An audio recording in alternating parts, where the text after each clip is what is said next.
Stay with us as we come back to you for our next discussion as well. Now we stay on this topic. The Russian attack on Ukraine's southeastern city of Zaporizhzhia killed 3 people and wounded 2 more. The attacks have been intense and emergency workers have been at the site conducting rescue operations. The Russian Defense Ministry issued a statement saying that Russian forces have taken control of the Kalynivske in Ukraine's Dnipropetrovsk region. Meanwhile, Ukrainian Governor Ivan Fedorov has said that Russian forces used at least 10 aerial bombs in the strike, damaging 15 apartment buildings, 10 private homes, and several non-residential buildings. Let's listen into what a resident of Zaporizhzhia has said.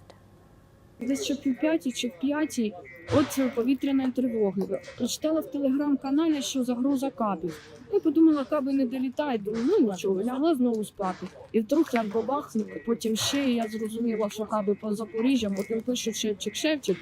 Ну, думаю, все, там штук 5 взривів було, ну я так виходила, вроді в мене пошкоджень не було. Потім затихло.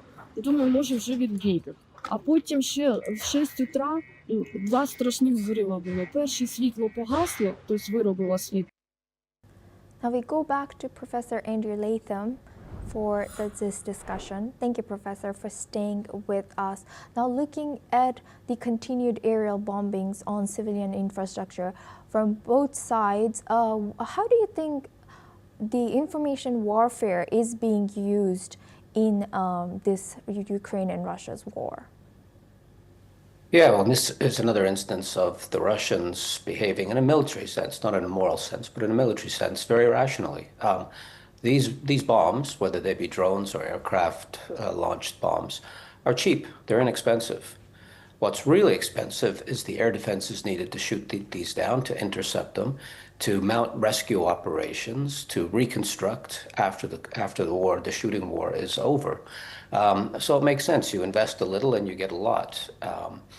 Again, this was a strike on the city of Zaporizhzhia, not the nuclear facility, but it's close by, and one never knows. Bombs go astray, things happen in war. So there's some concern there.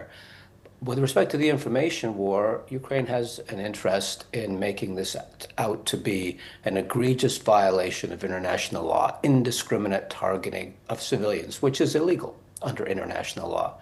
And the Russians have an interest in portraying this and framing this as merely war as usual, business as usual. Yes, unfortunately, civilians die in war, but we have military targets. We're well within our rights.